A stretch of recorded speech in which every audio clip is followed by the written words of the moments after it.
and he's being surrounded and attacked, and he's super weak because he's just a politician. Yeah, See, okay. he's running. See You have to the go to blue? him. Go defend. Yeah, I'm going. Yeah. Look at him. Look at him. He's being pummeled. He's your idol. What are you gonna do? Kick him around because he's not really helping. Marks are in the way. Herr Karl. Yeah, you break their defense with cross. Oh, cops. Shit. I think that Marx is in for an early grave. I don't know. Okay, let's listen. Yeah. Workers of London and confident the reforms we seek cannot be found over the horizon. I don't suppose you'd formally join the Workers' Party? I'm not much for politics. He's not much for anything that requires deep thought. Does that mean you'll join, Comrade Evie? I'm afraid I have other responsibilities.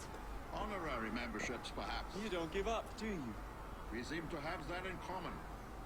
Auf Wiedersehen, my friends. Interesting. Auf Wiedersehen. The comrade thing, is that not communist It is. stuff? Yeah. Is he a communist? Marx, yeah. Marx, yes, He's of course. the founder of communism. That's nice. Do you see like on the camera how his mind is being blown? Like It's not So the this blow. is how Assassin's just- Creed actually impacts, people.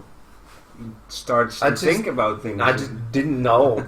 Yeah. Just kidding. How can you blame me for not knowing that? No, we are not blaming you at all. Actually, that's why we're here, to talk about That's that sort of why stuff. we So are now you discussing have a little bit of attention. Alright. Maybe you But, can you talk a know, little the bit about most who Marx famous- is and why this is an historical actor that's of big importance, maybe even of biggest importance that we've seen so far. I think what we should pull up is the database entry on Marx. I will let our Assassin's Creed specialist to do this stuff. Because what's obviously Marx is incredibly well known for his manifesto. He's known for The Capital, for his book called The Capital, right? And he's also known as the guy who first thought of Marxism, and he's the guy who first He didn't thought about Marxism. about communism. Exactly. And then we called it Marxism. Yeah. Well, there is a specific idea of communism, which is Marxism, right? It's like So a it's a sub communism thing? No, it's like a No, it's form the- of no? yeah. he's the one who founded, who thought of the idea of communism, and then later on, other politicians or other philosophers or thinkers have gone into subgenres of the idea of communism. Yeah, and use that for their own sake. Not Right. necessarily; they just interpreted it in a different, Yeah, but for in a their different way. own use, mostly. Yeah, in their own way. So the Well, maybe we Soviet can- communism maybe we is of can course a look at completely this different thing. So when we think about the communists, we of course think about the Russians or maybe the Chinese or whatever. Yeah. But Marx wrote a couple of well, not a couple, together with Engels, who's not so much featured in this game, but is also very important. Wrote some very important treatises on workers, basically, on society, culture, economy of that day, and how that should be improved for what he thought was the good of all, or gonna be the good of all. So basically, Marx analyzed the society that he lived in also in a very historical way. So he analyzed the previous society and his current society and the evolution of capitalism in the way it was being introduced at that point. And he also analyzed the follow-up political systems like socialism and eventually classless communism. Not in the sense that there is no class.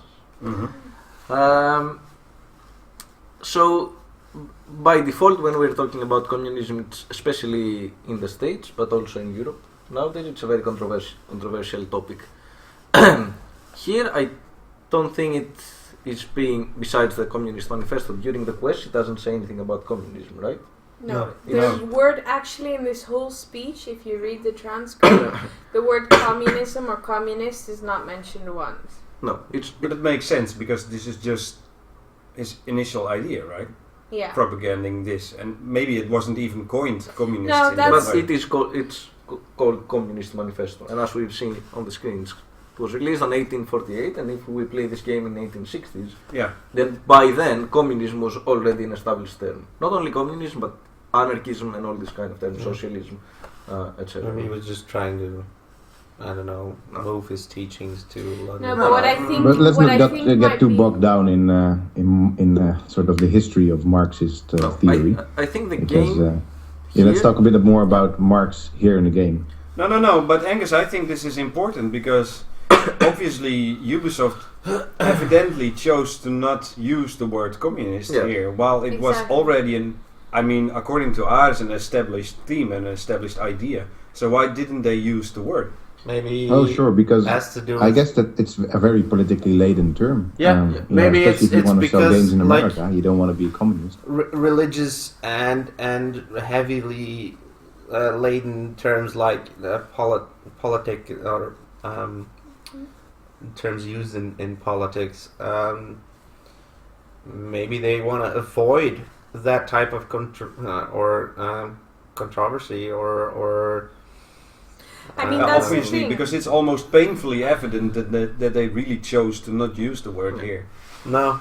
Because he's constantly talking about the workers and the workers' plight, which makes sense in Syndicate because set in the industrial era, Of course. a lot of the situation of the workers is horrible, and a lot of what you do to like take over neighborhoods is, for instance, like I mean- liberating children from Right. child labor. The So it's game like- is called Syndicate, right? It's all about, by default, it's about the workers. Exactly. And yet, nowhere does Explain he talk that, Alice. about communism, which is, I think, because, communism has become one of those sort of dirty words, especially in the States. So I think there is a fundamental issue with the situation here. So the game obviously avoids to use the word communism or to use the notion of communism. As we've seen so far, we always want to help the good guys, or we always want to help those people who assisted our society to make progress. Mhm. So apparently also the game or the developers think that Marx is one of those guys who assisted us to make progress. Yeah, because they put him up Yeah. as a quest giver and you Yeah. do stuff for him. And he is also sorted in the encyclopedia under, like, allies. So Marx is our ally. Marx is good for today's society because all these allies are eventually good for us today. But the notion of communism is not, in a sense. And it is not because it's one of these things that, especially when we're talking about the states, it's one of those fundamental words that you want to avoid. Even today, like 25 years after the end of the Cold War, Yeah. being called a communist in the States is not the best thing that you No, can but be it is a called. bit paradoxical then. Yes, and I think, and that is a very provocative statement, that what this game does, it's something that we as historians or archaeologists need to avoid, is that it takes the agency of a person and it also takes the agency of several communities and societies or even nations or whatever, and it takes also fundamental benefits for the workers, like syndicalism and how the workers can claim for themselves and blah blah, Yeah. and puts it within our today's framework. So communism is not relevant. These kind of ideas are good, but not the way they were presented in the real world, only in the way And they I were suggest presented. we also have some only this gaming way. action while we are debating this very heavy topic. What? Can we have some gaming action while we're Oh, debating yeah. this topic? Well, I Well, wanted to wait, Well, point we out... wanted to actually show something in the. So we have the encyclopedia, which basically runs over all the historical figures that are in the game as our allies. And here's the Karl Marx entry, Scroll to the bottom. which contains like some history of who he is, where he studied, etc., what he wrote. And then at the bottom, we just wanted to show you that his. Can I say I have a point to make? I Yeah. think what's interesting is that I think this last paragraph shows sort of the paradoxical attitude that the developers have about Marx. So on the one hand, they say he arguably laid the foundation of our current understanding of the relationship between labor and capital, which sounds like praise, right? It sounds as if they think he was, a really important actor in history. But then it goes on to say, but perhaps his greatest contribution to society was to inspire millions of young men around the world to grow disastrous neckbeards, wear skinny jeans, and bloviate endlessly about the capitalist machine whilst drinking thimbles of artisanal coffees in neighborhoods that cats wouldn't be caught dead pissing in. So this again sort of like parodies everything. So well, it's part of Assassin's Creed's irreverent attitude towards the past. That's also so. This is a particular person writing these entries, right? This is what does he call again? Sean something, and he just has this sort of dry British humor that sometimes just doesn't work. in that case, I think so. What my final point would be that what the game does is embeds Marx in our today's system in a way that I think Marx wouldn't agree. Right? It embeds all these notions of workers' unions and blah blah in a society which evolves into removing worker unions and leftism or communism as a notion overall. And by embedding Marx in our understanding of the world means that we can appreciate Marx without having to deal with his actual ideas, which is about evolving into a classless society. Just what we think is good for, say, some workers' benefits, and that's it.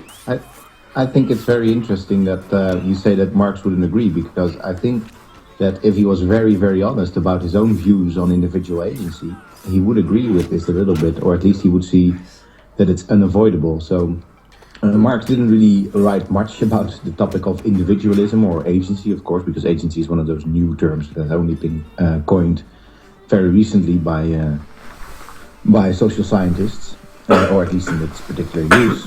But he does have a very nice statement on the idea of the individual and its place in history in an 1852 essay on which is a historical reception of a coup by Louis Napoleon, who was a dictator in France for a couple of years. And in that, so I pulled this quote in English from a book by a scholar called Kalinikos. And in that, Marx has a quote which says, "Men make history, but they do not make it just as they please. They do not make it under circumstances chosen by themselves, but under circumstances directly encountered, given, and transmitted from the past." So I think that if Marx would have a sense of his own, of the sort of the impact of his own thinking, this is what is happening. So Marx, the person, the historical figure, cannot really help it that he's part of this circumstance. It's not a circumstance chosen by himself, but the circumstance of Marx being in this game as a historical actor that's maybe not in line with the actual ideologies of Marx, is something that is encountered, given, and transmitted directly from the past. So from his importance as a historical figure, this led the emblem that is Marx to be part of this a game that probably Marx would not agree with at all. So it's actually paradoxical that what he says and what we are actually playing and seeing him as the person, as the actor, impacting our future.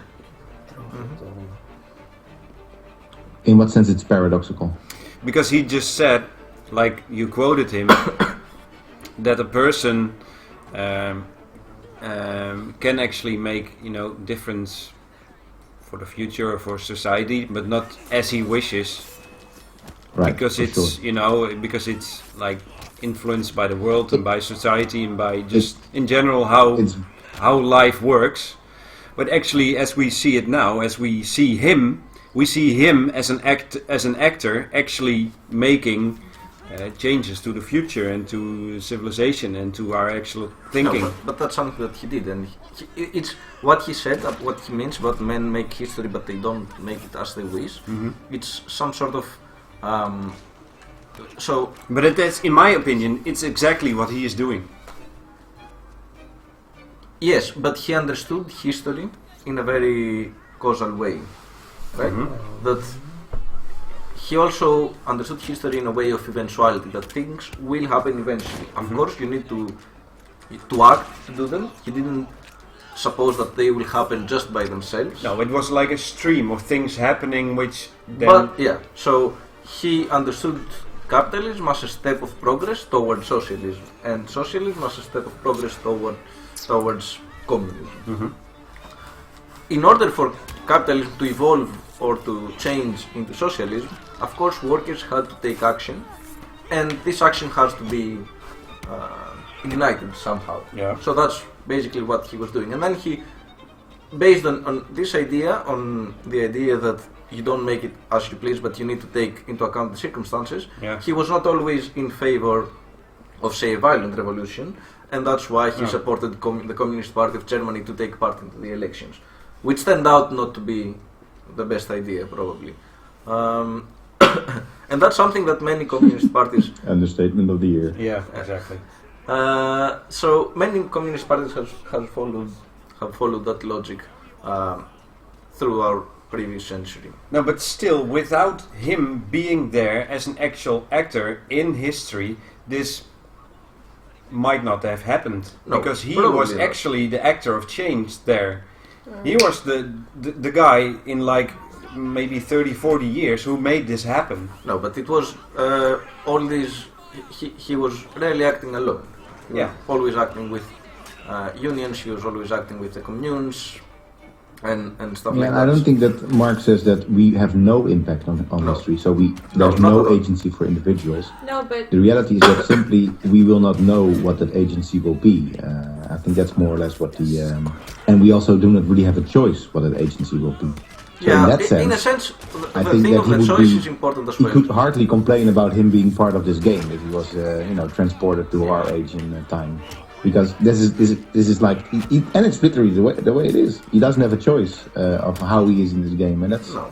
But I think part that's- of the past that he helped create. I think That that's we- true of a lot of history, and even things that are unfolding now, is that obviously people want to impact the way they are perceived, right? Not only by our peers or the world today, but also in the future. A lot of people are really concerned with, say, the legacy they leave behind and Can you having show an us some impact nice on the life and so on. Killing people. Oh, it's still But play the a truth little. of the matter is that we can't influence that perception, or that possibly other things will influence our legacy more than we even will.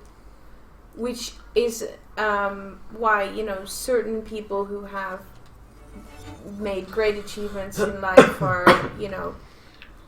forgotten, while other people are constantly talked about. And in this sense, Marx comes out as like, now he's stereotyped in this specific way, and talked about in this specific way.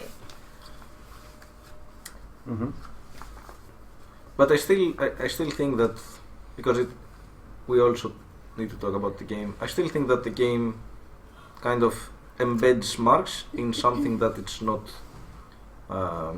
really representative of Marx or of Marx's ideas.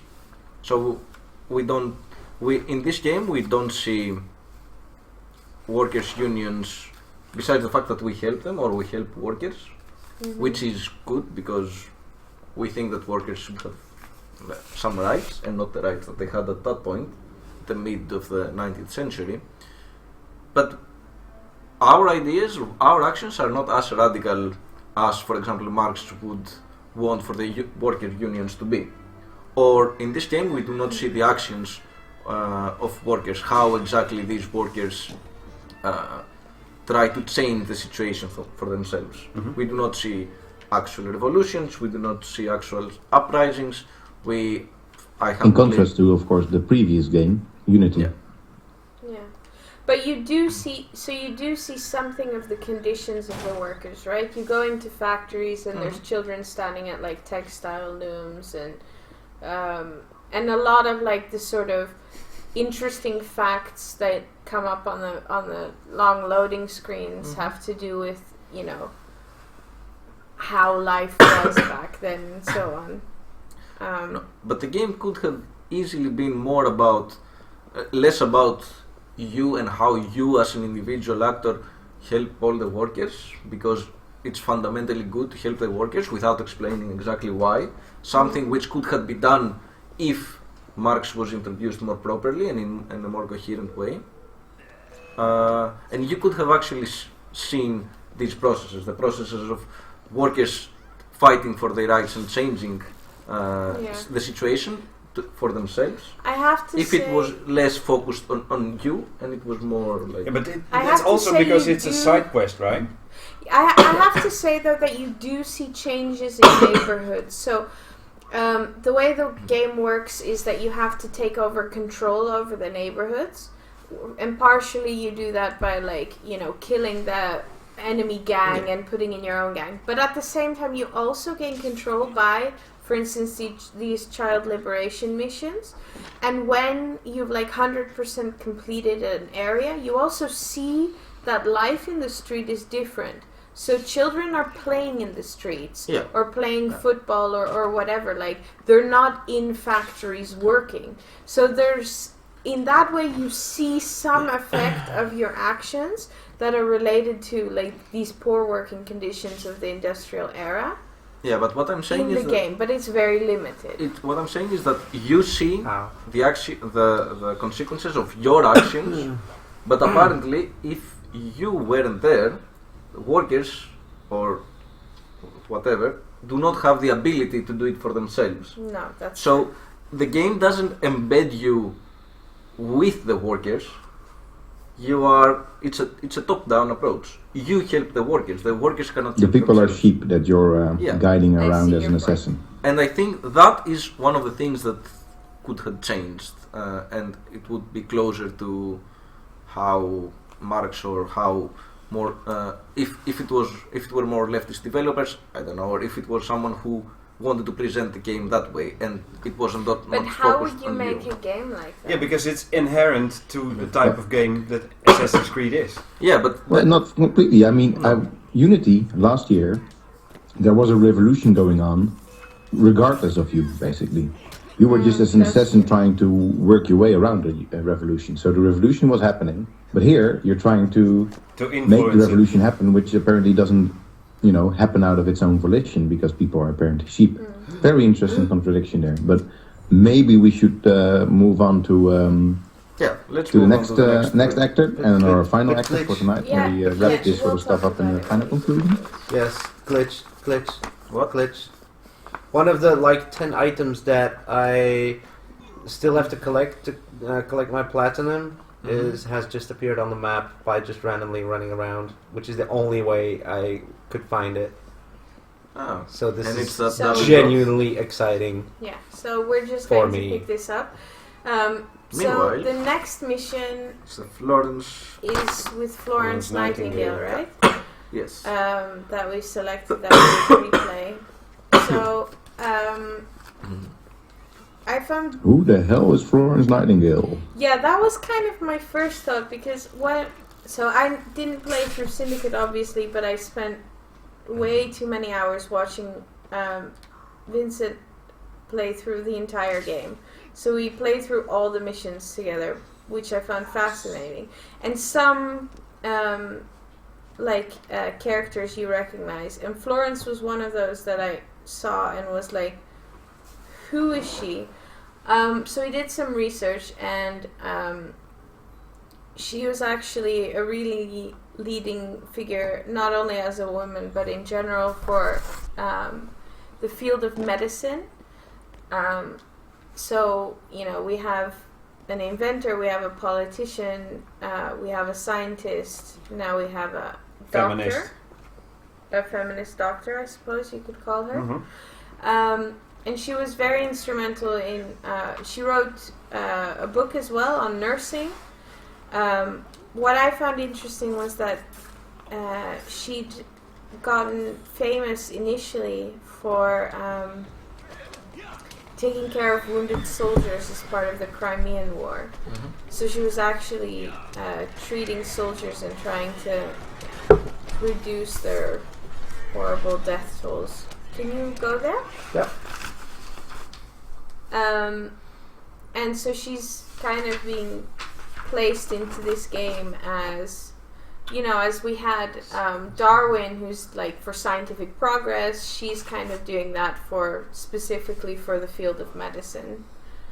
What was Well, specifically for the field of nursing. So the book that she wrote was Notes on Nursing: What is and what it is, what it is and what it is not, which was published in 1860, I think. No, it's And it's still required reading if you want to become a nurse yourself. 2 or 3. That's interesting, Angus. So actually, your name, like Doc Random, actually refers to document because you're always referring to documents. Oh, That's nice. nice. Huh? Oh my god, that was a forced pun. That's all right, man. You know. Yeah, I actually came up with it like 1 minute ago. So Oh, you were just waiting for it. All right. Well, you know, you don't become a doctor without reading some documents. that's true. And you know, I did it through reading random documents, which is why my dissertation was in such a sorry state. So that's why you're called Document Random? Yes, Random. Yes, document random random. documents.